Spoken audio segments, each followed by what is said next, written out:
इसरो ने चंद्रयान-3 मिशन का एक अहम पड़ाव पार कर लिया है।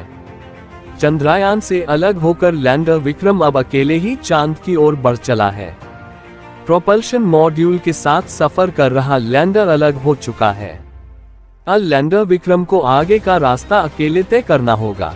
आने वाले दिन इस मिशन के लिए काफी अहम होने वाले हैं।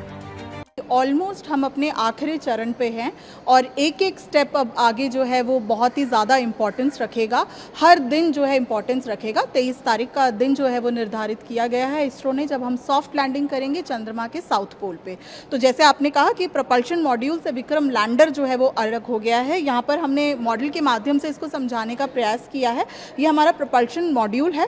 प्रपल्शन मॉड्यूल जो है विक्रम लैंडर को जो है कैरी कर कर चंद्रमा के आखिरी कक्षा तक लेकर आया है। अब आगे का जो सफ़र है, आखिरी 100 किलोमीटर का कुछ दायरा है जो वो हमारा विक्रम लैंडर तय करेगा। और अब ये 5 से 6 दिन का जो समय है, इसमें अपनी स्पीड को कम करना, अपने आप को सीधा करना, क्योंकि अभी तक ये ट्रैवल कर रहा था स्पेस पे। तो अब ये जगह की पुष्टि करना कि जो जगह निर्धारित करी है इसरो ने, जो जहाँ पर लैंड करना है, कि वहाँ पर कोई लास्ट मिनट कोई प्रॉब्लम नहीं है। उन सभी बातों को, उन सभी पहलुओं को अच्छे से गौर कर 23 तारीख को 5:47 पर सॉफ्ट लैंडिंग का प्रयास होगा। ये आगे आने वाले टाइम पर भी प्रपल्शन बहुत इंपॉर्टेंस रखेगा, क्योंकि एक तो ये हमारा लैंडर है, साथ ही साथ ये हमारे को इन्फॉर्मेशन जो भी हमारी विक्रम से इसरो तक पहुंचेगी उसमें हेल्प करेगा और एक तरीके का बैकअप प्रोवाइड करेगा कि लास्ट मिनट अगर कुछ प्रॉब्लम हो जाती है तो हम प्रपल्शन से संपर्क साध सकते हैं और विक्रम की कोई भी लास्ट मिनट प्रॉब्लम को जो है रेक्टिफाई कर सकते हैं। ये बहुत ही बड़ा एक एम्बिशियस प्रोजेक्ट है और भारत को इस ग्लोबल स्पेस रेस पर टॉप पर लाकर खड़ा कर देगा। इस बात की परिकल्पना ही जब से रखी गई थी तब से ये बहुत बड़ा मिशन है भारत के लिए।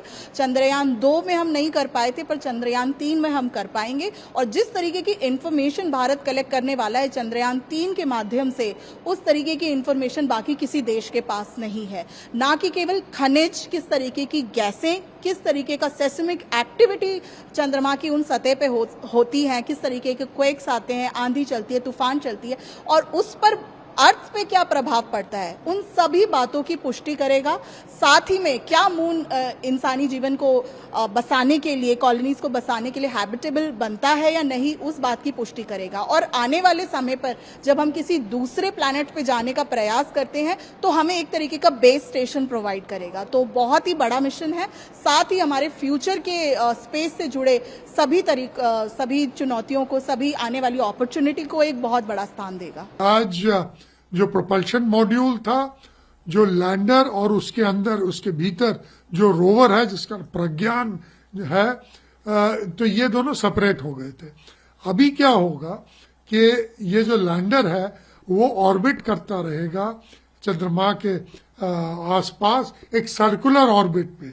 अभी 153 × 1763 किलोमीटर्स का है, जो सर्कुलर ही है। बाद में ये 100 × 30 पे जाएगा, फिर वो धीरे धीरे से डी बूस्ट करेगा या रेट्रो फायरिंग जिसे कहते हैं वो करके, इसके थ्रस्टर्स जो है रेट्रो फायरिंग करेंगे, उसकी धीमी वेलोसिटी को लेकर वो फिर नीचे सॉफ्ट लैंडिंग करेंगे। तो यही आइडिया है। और उसके बाद ये रोवर निकलेगा और कुछ 500 मीटर आसपास जाएगा और वहां पर वो साइंटिफिक एक्सपेरिमेंट्स लूनार सरफेस पे करेगा। इस मिशन के पूरा होने से भारत कई देशों को पीछे छोड़कर रिकॉर्ड कायम कर देगा। अगला पड़ाव तब आएगा जब लैंडर चांद से 30 किलोमीटर की दूरी पर पहुंचेगा। उसके बाद चांद की सतह पर नीचे उतरने की प्रक्रिया शुरू हो जाएगी। लैंडर आगे फोन कर कदम रखेंगी, सिलेंडर चांद की सतह से 100 मीटर की दूरी होने पर रुकेगा और यह मोबाइल न करेगा कि क्या ये लैंडिंग के लिए सही जगह है।